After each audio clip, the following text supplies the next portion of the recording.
we've got now coming up is with Dianne Haggerty is we've got an opportunity to be able to look at something. How do we create scale in the ag space? Because Dianne and her partner, they manage a large property, and they're doing it in an incredible way. So this is a real kind of opportunity for us to go, okay, we can do things in small scale, backyards, community gardens. We can do them on small hobby farms. We can do them on small farms. But how do we do this across the board? And this is where we need to go. And we need to bring everybody along with us. It's not a us and them. It's a we're all in this together approach. So I guess that's my introduction for Dianne to come on up with her talk around natural intelligence farming. Dianne has an amazing story, and I really hope you enjoy this. And we'll have some questions that we'll be able to do. Oh, just one thing. On the Slido, you can vote on questions that are existing, and they'll get pushed up to the top. Okay, so I'll leave that with you. Welcome. Thank you. Thank you, Jared, and thank you to the ACT NRM group for bringing me over here today to speak with you, and the opportunity to be with Walter again, who's been a real guiding light for a long time. I met Walter in 2009, and he's been a great source of wisdom for us to ensure that we understood what was going on. That wasn't necessarily easy to get that information otherwise. Just paying my respects to the traditional owners of the land that we're meeting on today, and the elders past, present and emerging, and also for those who were caretakers of the land and Balladon country, of the farming country that we're looking after now. Very grateful for that opportunity and the beauty of that landscape. Just to give a bit of a background of who we are. Oops, I think I was on this one, but anyway. My husband and I are generational farmers, but we didn't inherit a farm. Both my family farm went on to my brother.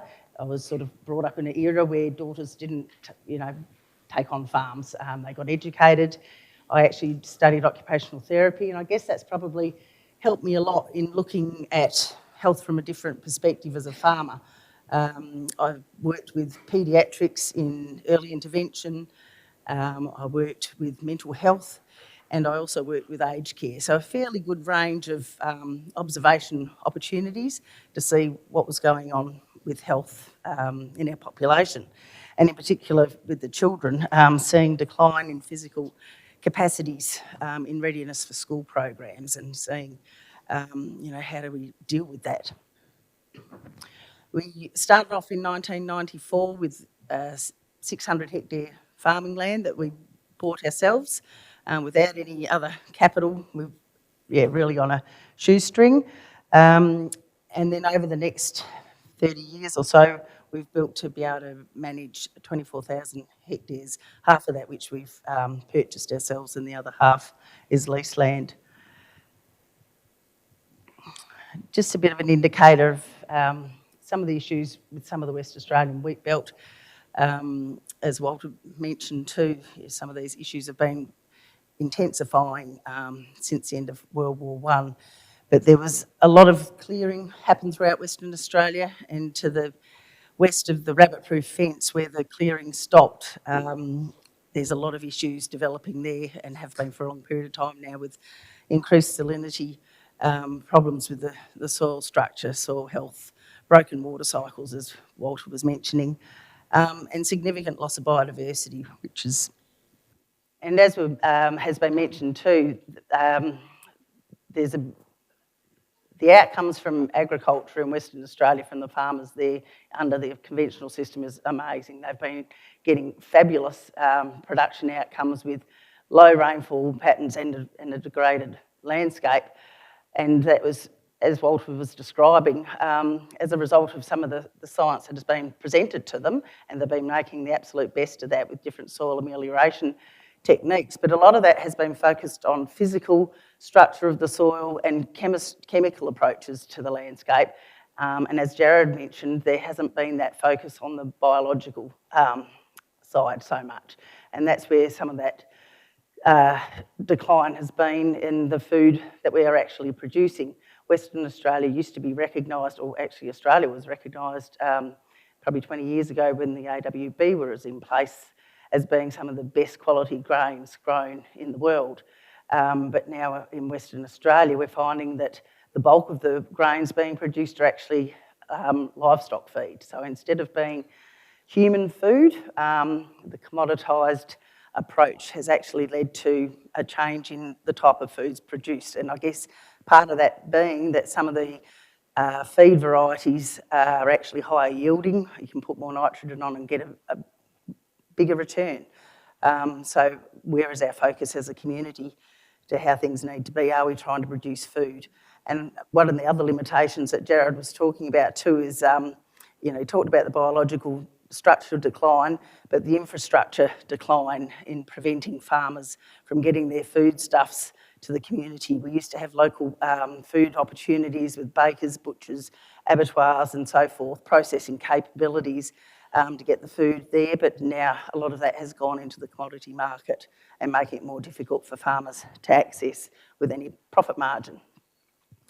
So for us, we had a big change in how we were working with the farm. We bought, as I said, in 1994, we purchased our first parcel of land and was farming that conventionally to start with. We had no machinery and we had to work for my father to utilise his machinery. But whilst we were getting really good results at that time, we could see if there was a dry season, there was a lot of vulnerability in what we were doing. And we're starting to look at what was going on with the soil. There was no rooting depth to the plants, and if there was a dry finish to the season, they fell over very quickly. We used to have a 300 millimetre per annum rainfall zone, and at about 2000 that sort of fell off a cliff to becoming 200 millimetres and has still declined since then on average. So it really has been an important thing to start to look at what Walter was describing and how to build that rooting depth in the plants and the soil to handle that. So we did some learning in 2001. Dr. Elaine Ingham and Dr. Arden Anderson came to Australia, and Elaine discussed about the whole microbial system, and that sort of triggered an awareness in us as, hey, there's a workforce out there under the ground that we can actually utilise without a lot of cost. And Arden, being a doctor, really drummed home that we're actually food producers primarily, and that soil health and human health were intrinsically linked, and that was our responsibility as food producers to ensure that we were able to get the best quality food to the people that were going to eat it. And at the same time, we also met a lady by the name of Jane Slattery who helped us to understand how to integrate animals within the landscape and how to remove our ego, I guess, as people to think that we had all the answers and really sit back and look at what the natural systems could provide. So we started to look at our farming system from a completely different lens. I guess it's probably been a bit contentious for some because success in farming has always been about how much you can produce, the volume of grain you produce, the number of cattle or sheep or kilograms of wool that you produce. But we've started, looking at what is a self-sustaining yield, what can the landscape produce year in, year out, what's its resilient capacity, but also, critically, is the nutritional integrity of those foodstuffs that we're providing. Our early learning was very much led by the sheep. We run a self-replacing merino flock, and we took the foot off the throat of the animals early on in the piece. I loved Walter's description of saying taking the foot off the throat of Mother Nature as being a way forward. And certainly once we stopped drenching the animals for internal parasites, and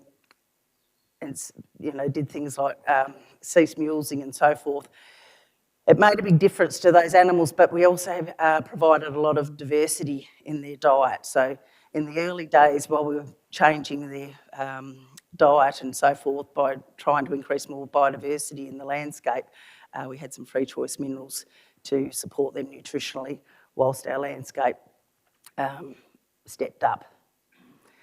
The whole idea of having the self-replacing livestock is supporting that microbiome. The animal wisdom is generational. The lamb in uterus is actually picking up a lot of nutritional signals from its mother as it grazes, and then alongside its mother, once it's born, they learn very quickly how to address all their own nutritional needs to maintain optimum health. And we've been constantly amazed and very grateful for their own wisdom and seeing the health outcomes from those animals and their productivity as a result. So alongside having that self-replacing livestock is being able to increase the diversity of all the foodstuffs available to them in their environment.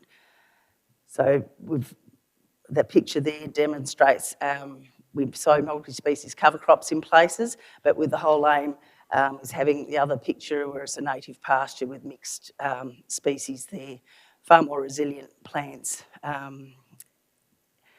As a lot of our First Nations people understand, there's a hell of a lot of resilience in those native plants. The animals themselves,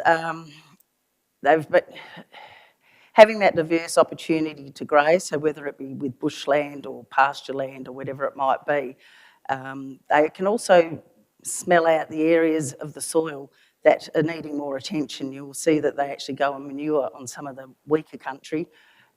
So they're actually really paying a lot of attention to how that landscape needs to continue to progress. But because of the gut microbiome diversity that they have, they've also been able to become extremely feed efficient. So we took away grain supplements back in 2001 as well, which is very unusual for merino sheep, and particularly in our landscape where it's a very short growing season. You can't be assured that there's bulk feed available all the time. The only supplements they get is multi-species cover crops that we cut for hay on our own property. But their growth rates and wool productivity and so forth has been quite phenomenal without all the artificial typical supports that you would give them. And we also noticed this last summer, we've been noticing over a few summers and winters that the animals weren't needing to drink as much water. And I caught up with Walter earlier on this year and just discussed it with him, given there was 40, 45 degree temperature days on dry feed, and the animals were only drinking up to 6 litres a head, which is probably about half of what you would expect in that environment. And Walter was describing to me that with the gut microbiome that they were able to maintain, that to be able to create metabolic water within that, so reducing their need for actual physical water. So I guess in 2001, once we had that bit of learning, we started to address the soil microbiome as being, and the microbiome within the animals as being one of our critical points of intervention, I guess, or less of intervention. And we started to use things like more natural fertility processes. So we started off using worm liquids. Of course, the animals' microbiome within their gut and their ability to transfer those nutrients. And then we started to utilise compost extracts. So Ian was very big on using compost as a source of re-inoculating, I guess, microbes within the system. But we probably look more at that as utilising a source of metabolites from that process of making compost. We don't spread bulk solid compost, we just extract a liquid from that with the microbes and the nutrients within that, because we are a large-scale farm, and then we can spray that on or put that liquid inject down the tube to actually support that development. Oops. And so consequently, we can get some pretty significant outcomes fairly quickly with the plants that we sow in the crop. We actually find that when we go on to new country, and I think Walter mentioned too that a lot of soils are less than 1% organic carbon or organic matter. When we've done soil testing on new properties, it's around about 0.3 on average. So really low base to operate on, but supporting that seed when it goes into the soil, we coat it with either worm liquid or the compost extract. Been using Johnson Zoo compost in the last 10 years. The ability of that plant then to take on a soil that may not be terribly supportive initially, with things like high aluminium. That is a high aluminium soil there that we're taking a look at, in very compacted soil to start with. But the ability of the plant then to utilise the microbes on their root surface to penetrate and utilise those soils better has been quite remarkable. And also we've been able to stop using NPK fertilisers, so we totally removed them from the system in about 2008 when we went fully liquid and using the worm liquids and the compost extracts. We've copped a fair bit of flack about that, saying that, you know, you can never get some yields, but the plants themselves, once they've got that microbiome within the soil functioning, their ability to access via the microbes nitrogen from the atmosphere has been quite dramatic. And this is across all soil types. We've had an opportunity to farm through leasing, share farming or adjusting or so forth, about 36 different properties, and we've tried the same approach across all those properties in different rainfall zones, and it has all worked in the same manner, not necessarily always at the same rate, but the same outcomes have come with nutritional uptake in the plants becoming more balanced across all soil types, whether that, if you did a soil test, whether it even seemed to be there or not, the microbes in the plants are able to access it in a balanced way, as Walter was describing. So yes, Walter, thank you very much. It's through people like yourself and Christine Jones, Nicole Masters, some of the leaders that we've been able to, you know, discuss these things with, because when you're starting out, well, when we started out, it was there wasn't a lot of opportunity to mix with others to reinforce what you were learning. So it was really great to have those people along. Christine Jones we met in 2008, and she was the first one who described to us the liquid carbon pathway.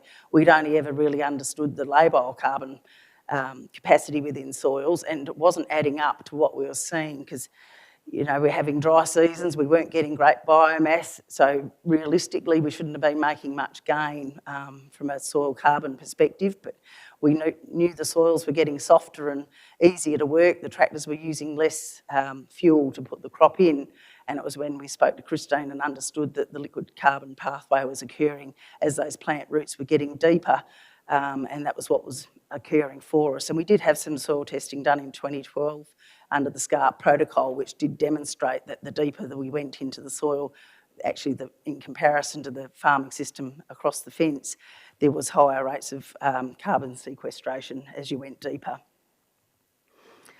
And it was after talking to Christine too that we developed a rhizosheath obsession. So we've got all the little brag photos everywhere to when we all get very excited every year. I mean, you would think it wouldn't be a new thing anymore, but it is still very exciting to get out there and look at rhizosheaths under different conditions.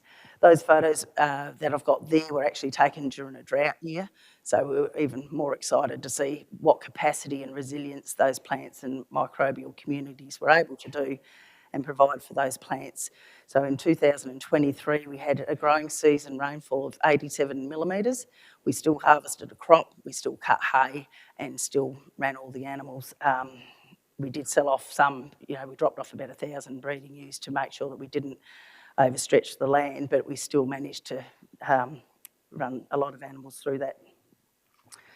And Walter, of course, as you know, he gave us a wonderful indication this morning about how all these things can work together, and the science that we were told as conventional farmers was what the plant on top was the key thing, that was the key driver, and what you saw on top was about what you were getting underneath. But we saw pretty quickly that as we were taking on some of these poorer soils, that the plant on top in the early stages was nothing compared to what the root structure was underneath. And we were talking about this to Walter, who was saying, well, that's the plant knowing what it needs to do to set itself up to be resilient to what that environment may be, to explore a greater surface of the soil for nutrient and water capacity, and whilst still preventing toxic aluminium and things like that going up into the plant.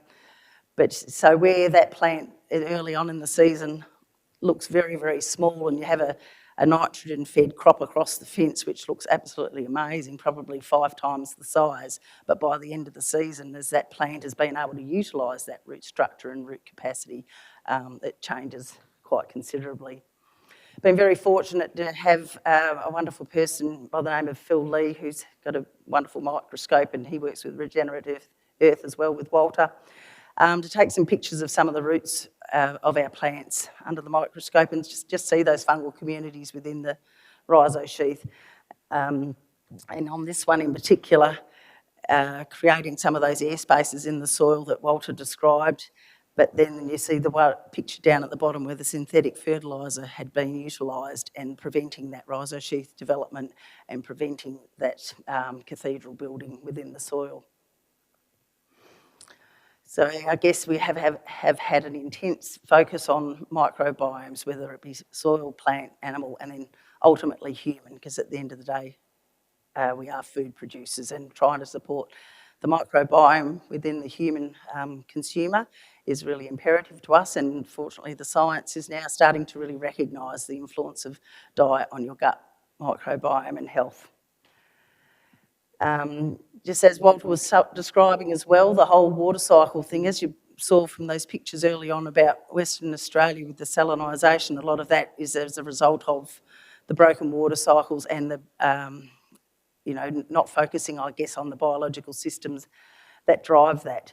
So we have been focusing a lot on trying to ensure that we have longevity of green. It can be very, very difficult if you have 87 millimetres of growing season rainfall, and it's not uncommon for us to have rolling 12-month averages of 100 millimetres. So it takes a bit of doing, but as long as you've got a plant that can respond to a rainfall whenever it happens, and that's what we've found. As the soil ecology has changed by taking out the artificial fertilisers, the native summer actives come. So if we get some summer rain, that's what these pictures are showing.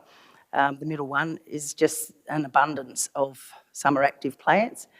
And also utilising some of those summer active plants to reduce evaporation, so we use a crimper to try and lay down some plants if we aren't able to graze them effectively, and have as good a cover across that surface as we can.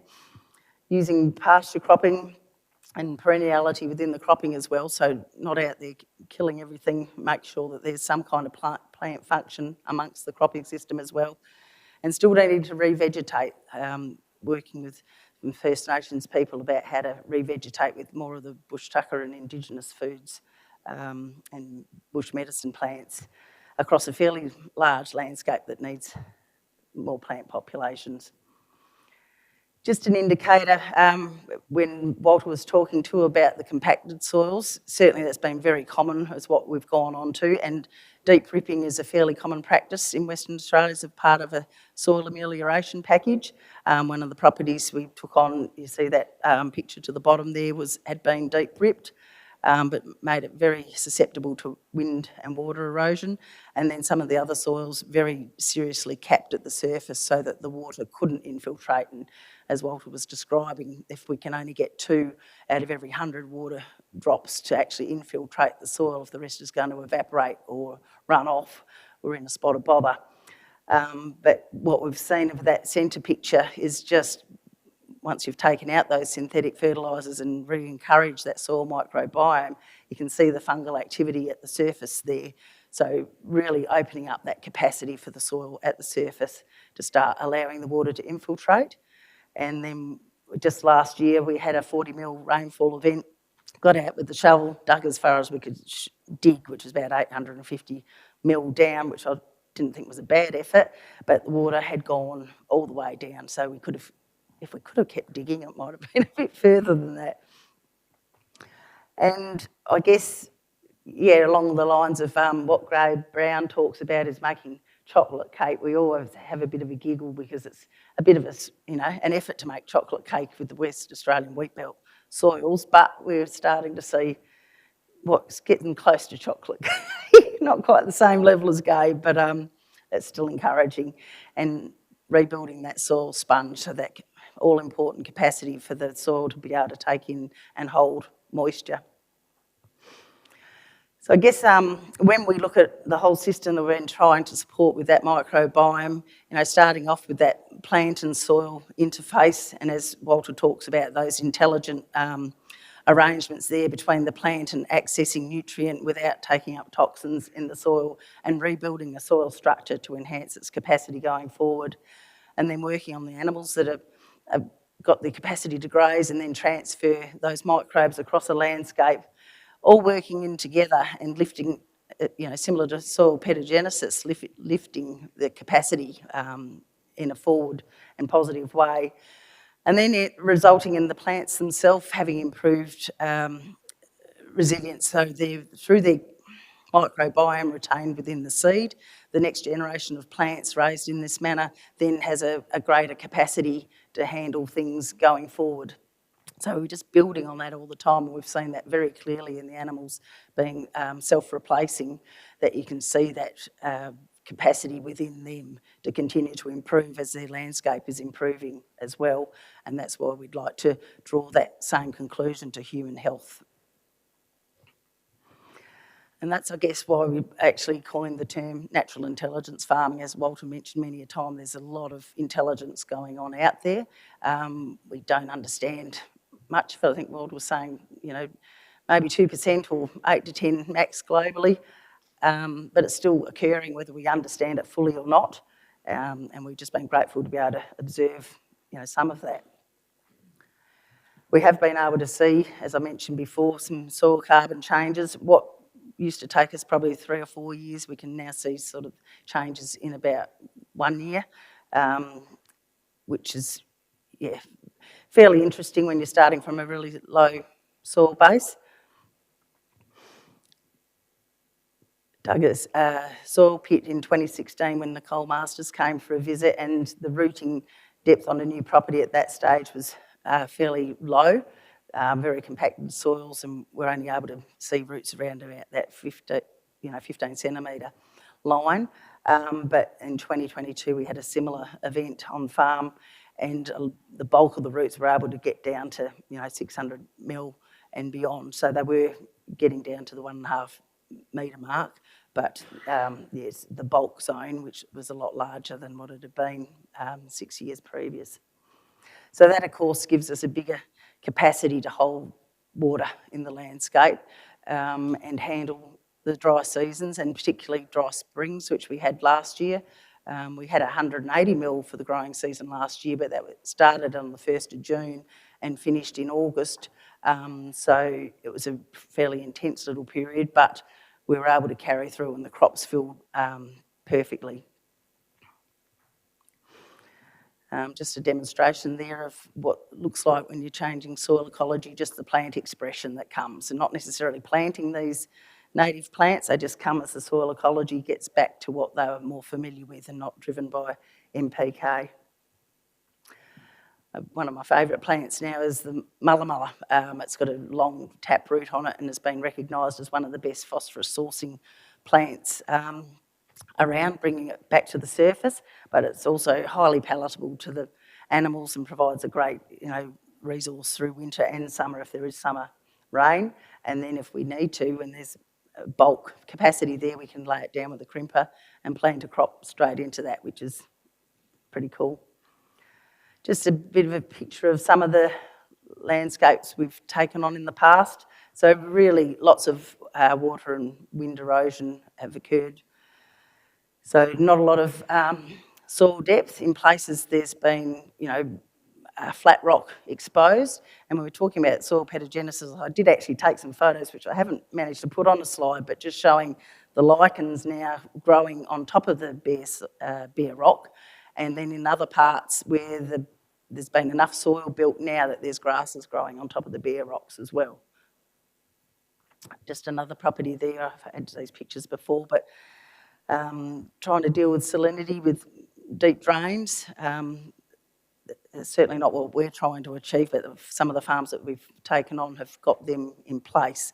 To us, we feel the water is better off being in the paddock. That's a resource for us rather than draining it away. But we've just got to ensure that the water is staying fresh, and that's what we're finding. Now that we've got a large aggregation of land conjoined, we can actually see that water cycle impact and the purification of the water as it's infiltrated through the landscape. So we're actually seeing improvements in that salinity factor lower in the landscape, with plants starting to grow back on top of salt pans.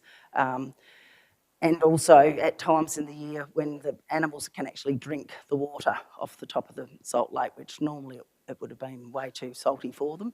So a lot of indicators to see that those changes are occurring. Just a few examples of some of the different grasses coming back. Some of the practices we use with crimping and cover crops just to try and rebuild that soil. Some of the things that Walter has talked to us a lot about is just that intelligence interface between the soil microbes and the plant, so that they're getting the appropriate nutrients access from the soil base into the plant in the appropriate ratios and balances, so that it's, as we consume it as a human, it gives us a health response as opposed to a potential toxic response or an inflammatory response, which when the ratios of nutrients are out of whack, it's what is typically experienced. And I think it's become a burgeoning health industry issue now, with people being allergic to or having inflammation responses to what's meant to be food. A lot of questions get pointed to us, and there's a fair bit of commentary comes at times saying, oh, well, you're going onto new land, and in 5 years you're going to burn out the fertiliser history that's been applied and fall off a cliff. It doesn't actually happen. We've got properties that have had 18 years with no artificial fertilisers applied, and they've actually continued to improve. They haven't fallen off a cliff. But I guess to a farmer who wasn't familiar with seeing what these plants do, it does look different at the beginning of the season often. It will puts more energy into growing a root system to start and catches up late August. Just an example then, in 2023, as I mentioned, when we had a really low growing season rainfall, still able to get some production, and plants still doing their job to set up things better for the following year, which came, and we had the 180 mil growing season and some phenomenal outcomes from the crop grown there, still with no artificial fertilisers. And Dan Kettridge has been mentioned, and many other scientists have, like Dr. Arden Anderson was often talking about using bricks as a measure in the short term, I guess, until Dan has created his other meter for measuring the nutritional integrity. The ideal, I guess, is that's touted often as having above 12 to reduce pest attack on plants and ensure that the plant is actually quite well nourished. And we've often seen, off the scale, bricks readings, 35 plus, which is pretty encouraging to see that. And of course, we were seeing that performance in the animals. Of course, if they're able to grow to the extent that they were with less consumption, they spend a lot of time sleeping, that every bite they're getting is actually sustaining their life systems really well, as opposed to what seems to be typical in the human diets these days, that overeating to try and meet some of those nutritional requirements which aren't as prevalent in our food supply anymore. So what we're about is, in restoring those microbiomes and the health of our whole landscape, it's really started to attract more people to want to be there and be part of that. We've got a couple of families on the farm now, and you look at, there's 6 houses around the farms that we're looking after that have been let go and uninhabitable anymore, but there's still that capacity within that landscape to have those people back and bringing their skills and wisdom and love for the land to do more. So I guess one of the key drivers has been our microbial taxis in the livestock. Jared did mention, plants and animals have evolved together, and this is one of the critical reasons to why they've evolved together. We have a very harsh environment, a lot of long hot summers, The animal's rumen is what supports those microbes throughout that really tough time. So the temperatures that can be exposed to on the soil surface at 60 to 70 degrees on a bare piece of land, it's the actual microbes that can survive through the rumen of the animal that can help re-inoculate if need be. And some of the outcomes, I guess, then is actually as the animal has access to optimum nutrition provided by their microbiome, what they produce is been quite mind-boggling. So the wool that's produced has been sought after from European fashion houses. The meat flavour and capacity, to turn off a merino lamb at 8 to 10 months old that goes over the hooks at 20 to 22 kilo without being grain-fed is pretty unusual. And premium grains, we've seen in the last few harvests in Western Australia, there's been some interesting events with either big rainfall events that have damaged the grains prior to harvest. This last year was one of them, and you can see on that stack there, the background grain was, the district grain being delivered, which was very weather damaged. There was a lot of lost weight in the grains and that discoloration, and yet when we delivered ours, had the same rainfall on it. Because of the nutritional integrity and that capacity of that seed with the microbiome, there wasn't the discoloration, there wasn't the weight loss and all those things that have occurred.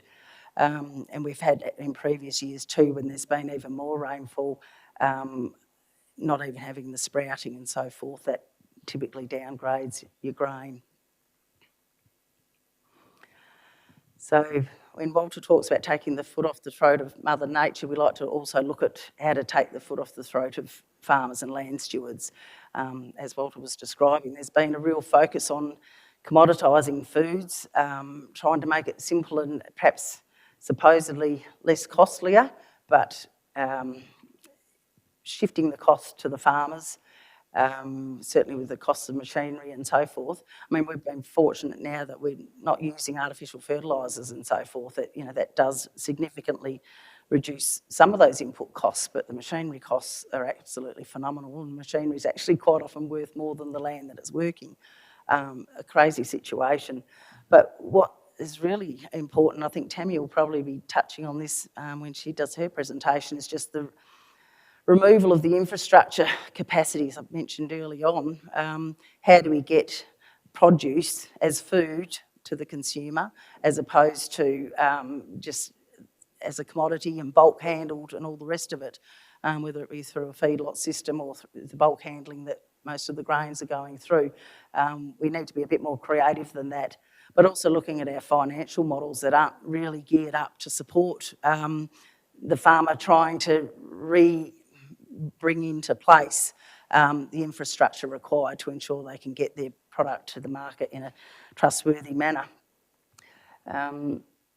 So I guess as a society we need to recognise these things as priorities, and so not only our physical health but our mental health, which is driven by having access to the appropriate foods and the appropriate microbiome within our foods. We're very fortunate we've been able to have a partnership with Miller and Baker, who is a bakery in Perth where they take our whole grain, they mill it on site with a stone mill and bake it fresh the following day. They've got an amazing skill set and passion for what they do, and working together, it has been an incredible response from the public.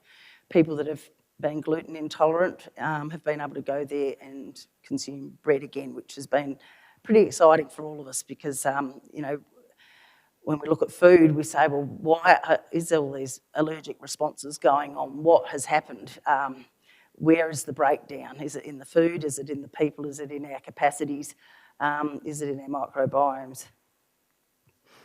We had a fella come on farm and he produced over 3 days an enormous array of different foods for us to eat with products that have all been grown on the farm, and it's pretty exciting to see. Just about done. Okay. Just increasingly value adding to what's offered by that landscape. There's so much more opportunity out there, particularly when you start to look into Indigenous foods and working on with our First Nations people. We also had just yesterday, got a beer on tap at Little Creatures in Freo for a couple of weeks, so we're just starting to move into that area.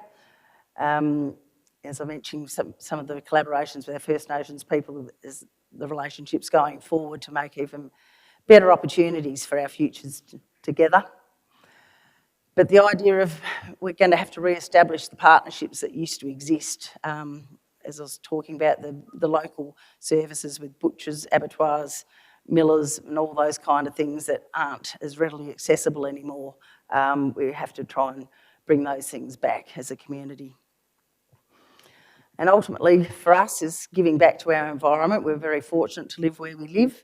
And then I've got Grandma's brag photos again with all the different fungi and reptiles, birds, insects, plants, flowers. I can go on forever. But at the end of the day, we're very fortunate to have witnessed what we have. And I just encourage you all to, be as creative as you can in what you do.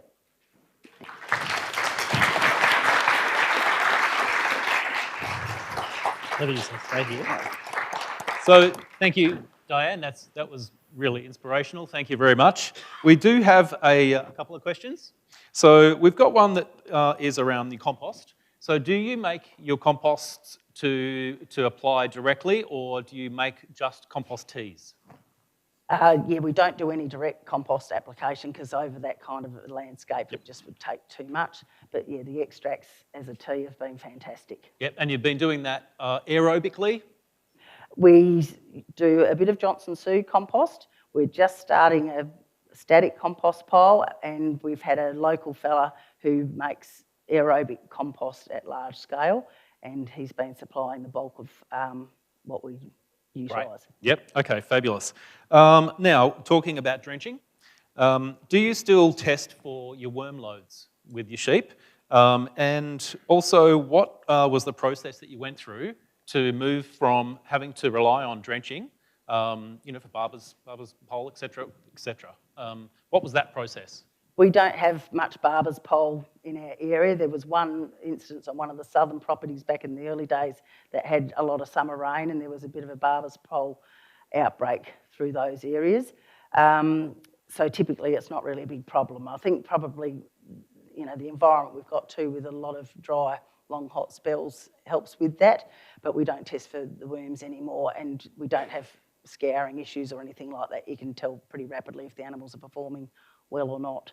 But I think in the beginning when we swapped over, we used the Free Choice mineral system to support them nutritionally until we got our farm to a level where those nutrients were available readily through what they were grazing, and we're seeing that now. And you mentioned that it was also a lot to do with the access to a multi-species pasture as being part of that, so to be able to feed that microbiome and to be able to build that resilience. And a lot of that being shrubs and trees and all the rest of it. You see the little lambs, they might be only 2 weeks old, around with their mothers just chewing on the saltbush and stuff, whereas 20 years ago the lamb would sort of follow along mum and might have a nibble of a bit of grass, but they're actually seeking a lot of those other shrubs and so forth from a very early age, which is really encouraging. Yeah, fabulous. It's great to be able to have those perennial pasture species, including small shrubs, etc. Yep.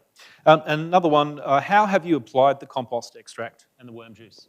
Yeah, so as we load the seed for the crop or the cover crops into the truck, we coat it with either compost extract or worm liquid or a combination of both. And then we also liquid inject at seeding time, and then we also do a foliar spray. And that really helps, having those 3 modes of intervention. Just one foliar spray? Yeah, primarily. Yep. Last year, Matthew got pretty excited and did 2 because it was a good season for a change. Matthew is Dianne's son. Yep. Yep. Great. Okay. So what experiences have you had with different models that have helped you with scaling up over the years? This is financial model adjustments. Yeah, well, that's been a challenge, and I didn't actually mention the bulk of our produce still goes into the commodity market, so we haven't had any assistance in that regard. Still working with the traditional banking system, although we've got a good relationship with the bank and they have supported us a lot, but still paying big interest rates. I guess we have purchased a lot of land in 2023 and straight into the interest rates going up.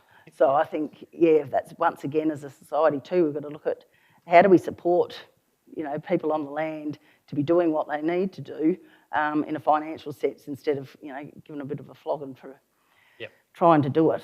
Because it's not always easy, but it's all being self-funded today, other than what we get from the bank. And how long has it taken to transition from the industrial farming to regen practices?